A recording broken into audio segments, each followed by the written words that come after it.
Indonesia sedang darurat bullying. Hal ini dilansir dari berita1.com. Dalam berita1.com tersebut dijelaskan bahwa Indonesia masih sangat marak dengan kasus bullying, terkhusus untuk jenjang sekolah dasar dan jenjang sekolah menengah pertama. Dari berita1.com dijelaskan bahwa persentase jenjang SD dan SMP ini lebih besar dibandingkan dengan jenjang pendidikan lainnya, di mana banyaknya persentase kasus bullying pada jenjang SD dan SMP yaitu sebesar 25%. Hal ini menggambarkan bahwa kasus bullying pada jenjang SD dan SMP masih marak sangat terjadi. Menurut data yang dirilis KPAI dan FSGI, tercatat ada 226 kasus perundungan dilaporkan pada tahun 2022. Meningkat drastis dari 53 kasus pada 2021 dan 119 kasus pada tahun 2020. Beberapa kasus bullying yang terjadi di Indonesia pernah dialami oleh anak usia sekolah dasar kelas 3 di Yogyakarta. Anak tersebut sering mengalami perundungan oleh teman sekelasnya semenjak kelas 1 sekolah dasar, yang akhirnya mengakibatkan siswa ini mengalami trauma yang berat. Di sisi lain ada juga kasus yang dialami oleh anak usia sekolah dasar kelas 4 di Banyumas. Anak tersebut sering mengalami hinaan dan juga ejekan-ejekan dari teman sekelasnya sehingga mengakibatkan siswa ini mengalami depresi dan akhirnya mengambil tindakan bunuh diri. Dari beberapa kasus bullying yang terjadi di Indonesia, hasil temuan yang kami dapatkan bahwa banyak siswa yang tidak berani melaporkan kasus bullying karena takut atau tidak tahu cara melapor.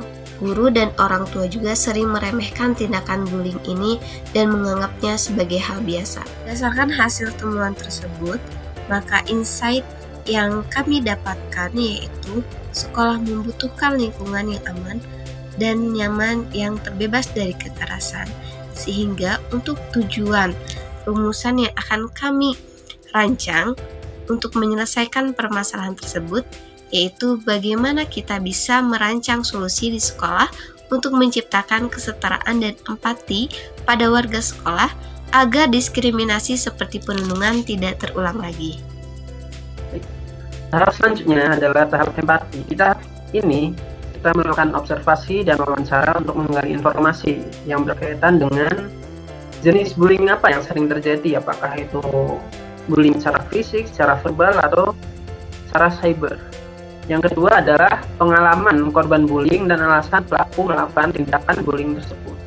Dan yang ketiga ada perasaan dan harapan dari semua stakeholder terkait pencegahan dan penanganan bullying. Pada tahap define, setelah kita melakukan observasi dan wawancara, kita memperoleh data-data sebagai berikut. Yang pertama dari sisi korban merasa bahwa di sekolah itu tidak aman.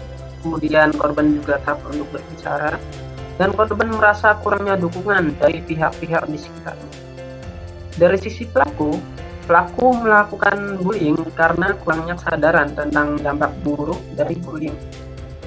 Dan guru dan orang tua juga tidak mampu untuk menangani bullying karena tidak memiliki panduan dan alat yang efektif untuk mencegah dan menangani bullying tersebut. Kemudian ada fase ideate. Berdasarkan insight, kami menemukan beberapa solusi, ide-ide untuk solusi. Yang pertama yaitu aplikasi Safe Zone.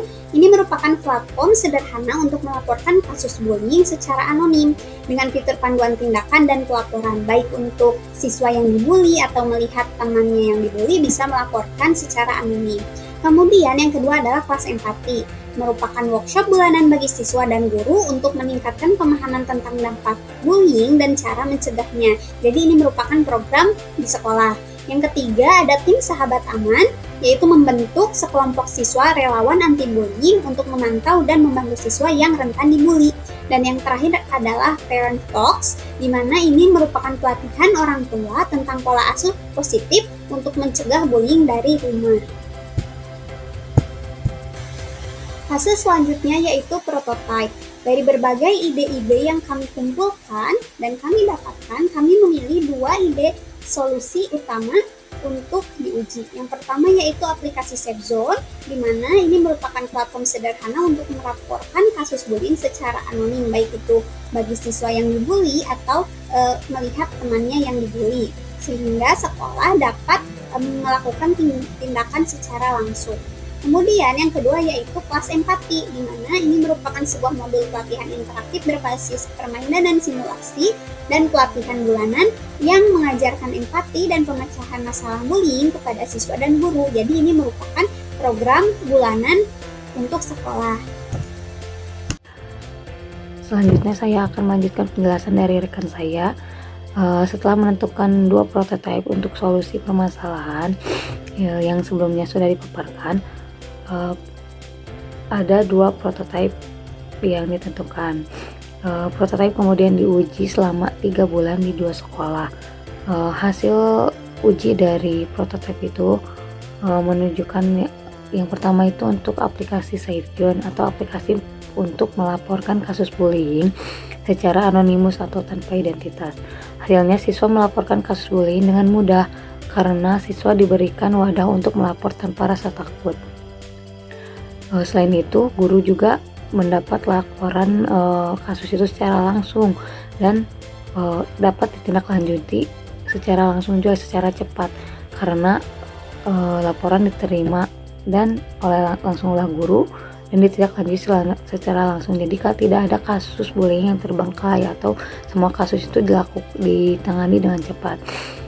Untuk prototipe yang kedua yaitu kelas empati, setelah pelatihan, siswa menunjukkan peningkatan dalam memahami dampak bullying dan kasus bullying berkurang signifikan.